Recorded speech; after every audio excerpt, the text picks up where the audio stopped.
بسم اللہ الرحمن الرحیم۔ سورہ شورا کی یہ آیت نمبر 49-50 ہمارے سامنے ہے، جن میں فرمایا اللہ تبارک و تعالیٰ نے آسمانوں اور زمین کی بادشاہت اللہ کی ہے، وہ جو چاہتا ہے پیدا کرتا ہے، جس کو چاہتا ہے لڑکیاں دیتا ہے اور جس کو چاہتا ہے لڑکے دیتا ہے، یا لڑکے لڑکیاں دونوں ملا کر دیتا ہے، اور جس کو چاہتا ہے بانجھ کر دیتا ہے۔ یقیناً وہ خوب جانتا، پوری قدرت رکھتا ہے۔ یہ للہ ملک السماوات والارض سے زمین و آسمانوں کی تخلیق میں اللہ تعالیٰ کی قدرت کاملہ کا ذکر ہے کہ یہ سب اسی کی تخلیق کا نمونہ ہے۔ اس دنیا کی ہر شے، جو کچھ بھی اس دنیا میں ہے، یقیناً وہ سب کچھ اسی کی تخلیق کی ہوئی اور اسی کی پیدا کردہ ہے۔ اس کے دار تخلیق سے باہر کچھ بھی نہیں، مکمل اختیار اسی کو ہے، وہ جو چاہے جب چاہے جیسی چاہے پیدا کرتا ہے۔ اس آیت میں آگے فرمایا یَهَبُ لِمَن يَشَاءُ إِنَاثًا وَيَهَبُ لِمَن يَشَاءُ الذُّكُورَ أَوْ يُزَوِّجُهُمْ ذُكْرَانًا وَإِنَاثًا وَيَجْعَلُ مَن يَشَاءُ عَقِيمًا إِنَّهُ عَلِيمٌ قَدِيرٌ۔ آیت کے اس ٹکڑے میں انسانی تخلیق کا ذکر ہے کہ انسان کی پیدائش میں اس کے ارادے و اختیار کا ادنا سا بھی کوئی دخل نہیں ہے۔ دیکھیے، یہاں تک دخل نہیں ہے کہ ایک ماں باپ جو بظاہر تخلیق کا سبب ہیں، کسی بچے کے دنیا میں آنے کا سبب ماں باپ ہی ہوا کرتے ہیں، وہ ماں باپ بھی مکمل طور پر لا علم ہوتے ہیں، یعنی اس تخلیقی عمل سے وہ بالکل لا تعلق رہتے ہیں، انہیں کچھ بھی نہیں پتہ ہوتا۔ اور وہ ماں جو ایک مدت تک بچے کو اپنے پیٹ میں پالتی ہے، رکھتی ہے، وہ بھی آپ کہہ سکتے ہیں کہ قبل از ولادت یکسر لا علم رہتی ہے۔ اس کو کچھ نہیں پتہ ہوتا کہ اس کے پیٹ میں پرورش پانے والا، بڑھنے والا بچہ ہے یا بچی۔ جو بچہ اس کے پیٹ میں ہے، آیا وہ مکمل ہے یا ناقص ہے؟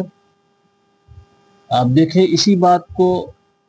سورہ آل عمران کی آیت نمبر 6 میں اللہ تبارک و تعالیٰ نے فرمایا اعوذ باللہ من الشیطان الرجیم بسم اللہ الرحمن الرحیم هو الذی یصورکم فی الارحام کیف یشاء لا الہ الا هو العزیز الحکیم، یعنی وہی ہے جو رحموں میں تمہاری صورت بناتا ہے جس طرح چاہتا ہے، اس کے سوا کوئی معبود نہیں۔ هو الذی یصورکم فی الارحام کیف یشاء، وہ ماں کے پیٹ میں تمہاری صورتیں جس طرح چاہتا ہے بناتا ہے، جس انداز کی چاہتا ہے بناتا ہے، جیسی چاہتا ہے بناتا ہے۔ یعنی ماں کے پیٹ میں پرورش پانے والا بچہ، جیسا کہ ابھی ہم نے عرض کیا کہ نہیں پتہ ہوتا ماں کو بھی کہ آیا وہ کامل جسم کا بچہ ہے یا ناقص ہے، یعنی خدا نخواستہ اس کے اعضاء میں کوئی کمی ہے، اس کے ہاتھ پاؤں میں یا کسی بھی طرح کی ظاہری طور پر اس کے اعضاء میں کوئی کمی ہے، کوئی نقص ہے، یا اندرونی طور پر وہ کسی کمی کا شکار ہے، یا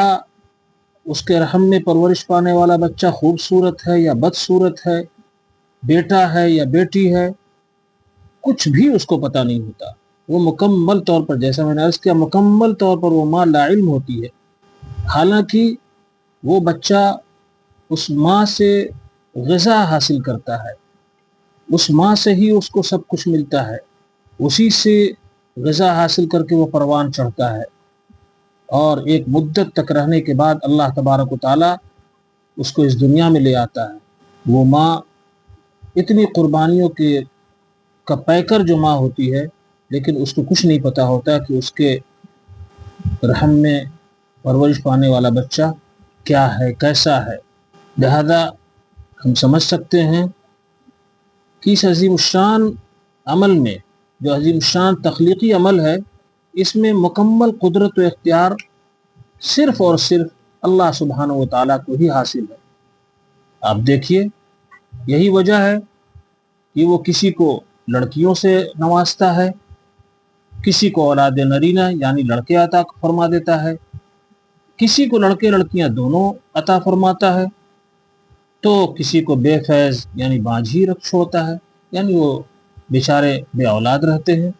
جیسا کہ ہمیں معلوم ہوتا ہے حضرت لوط علیہ السلام جن کے صرف لڑکیاں تھیں، جن کے ہاں ابو الانبیاء حضرت سیدنا ابراہیم علیہ السلام ان کو صرف لڑکے عطا ہوئے، اور حضرت رسول پاک صلی اللہ تعالیٰ علیہ وآلہ وسلم دونوں نعمتوں سے سرفراز ہوئے، یعنی آپ کے بچیاں بھی ہوئیں اور بچے بھی ہوئے۔ اور حضرت عیسیٰ اور یحییٰ علیہ السلام جن کو لاولد رکھا گیا، یہ سب اللہ کا نظام ہے۔ فی الحقیقت یہ اولاد کی تقسیم خالصتاً اللہ تعالیٰ کی حکمت اور اس کی مصلحت پر مبنی ہے، اس میں کسی کا کوئی اختیار نہیں، وہ اپنی حکمت و مصلحت سے باخبر ہے، اس پر کسی کا کوئی زور نہیں، وہ جو چاہتا ہے کرتا ہے، اور جس کو جو چاہتا ہے عطا فرماتا ہے۔ میرے بھائیوں، یاد رکھیے اولاد کا ہونا